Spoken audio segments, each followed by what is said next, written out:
గౌరవనీయులు ఉత్తమ్ కుమార్ రెడ్డి గారు ఇందాక ఒక రెండు విషయాలు వారు నా పేరు ఉచ్చరించి వారు మాట్లాడినారు. Just I would like to clarify అధ్యక్ష. నేనేమి కామెంట్ చేయదలుచుకోలేదు, ఆరోపణలు చేయను. Just I would like to rectify the records. Uttam Kumar Reddy గారు మాట్లాడుతూ ఏమన్నారంటే గత ప్రభుత్వం కేవలం 1 కిలో బియ్యం మాత్రమే ఇచ్చింది అని చెప్పి ఒక సత్యదూరమైనటువంటి విషయాన్ని చెప్పినారు అధ్యక్ష.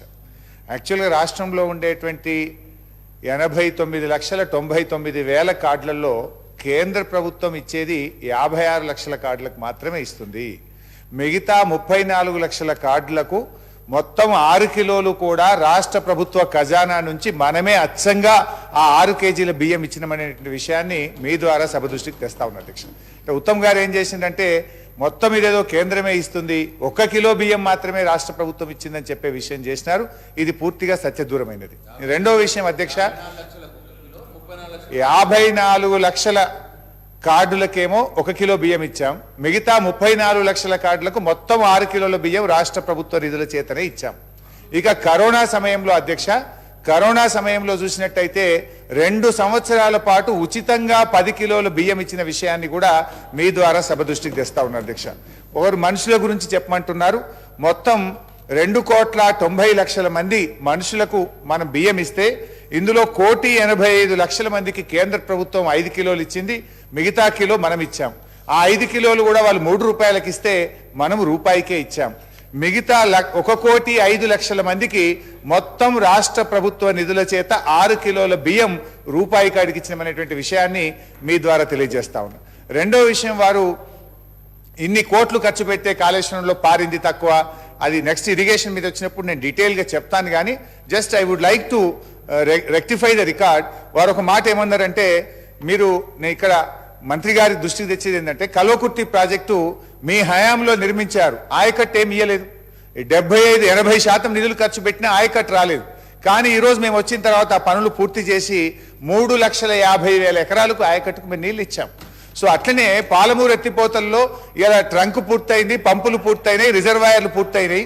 మీరు కెనాల్స్ తవ్వితే మీకు కూడా ఆయకట్టు వచ్చేటువంటి అవకాశం ఉంటుంది. అట్లా మీరు ఈ రకంగా మా స్వీపింగ్ రిమార్క్స్ వద్దు, నేను డీటెయిల్గా మీరు డిస్కషన్ పెట్టినాడు మొత్తం సవివరంగా కూడా మేము చెప్తాం అధ్యక్ష. లాస్ట్ పాయింట్ అధ్యక్ష, గౌరవ ముఖ్యమంత్రి గారు కూడా ఒక విషయాన్ని ఇప్పుడు సభలో మాట్లాడినారు అధ్యక్ష. జస్ట్ అది కూడా నేను I would like to set right the record అధ్యక్ష. నేనేమి ఆరోపణలు చేయడానికో ప్రత్యేకంగా మళ్ళీ కొత్త విషయాలు చెప్పడానికో కాదు అధ్యక్ష, only to rectify the records అధ్యక్ష.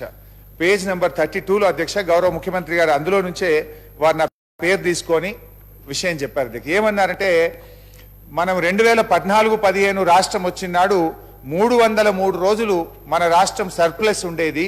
కానీ మరి హరీష్ రావు గారు ఫైనాన్స్ మినిస్టర్ అయిన తర్వాత పూర్తిగా సర్ప్లస్ దినాలు తగ్గినాయి అని చెప్పారు అధ్యక్ష.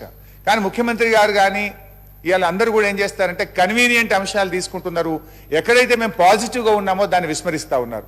2014-15లో 303 రోజులుంటే మా ప్రభుత్వం వచ్చిన 2015-16లో 364 రోజులు సర్ప్లస్ ఉన్నాం. మరి ఆ విషయాన్ని ఎందుకు చెప్పారు? 2016-17లో 304 రోజులు సర్ప్లస్ ఉన్నాం. 2017-18లో 245 రోజులున్నాం. 2018-19లో 250 రోజులున్నాం.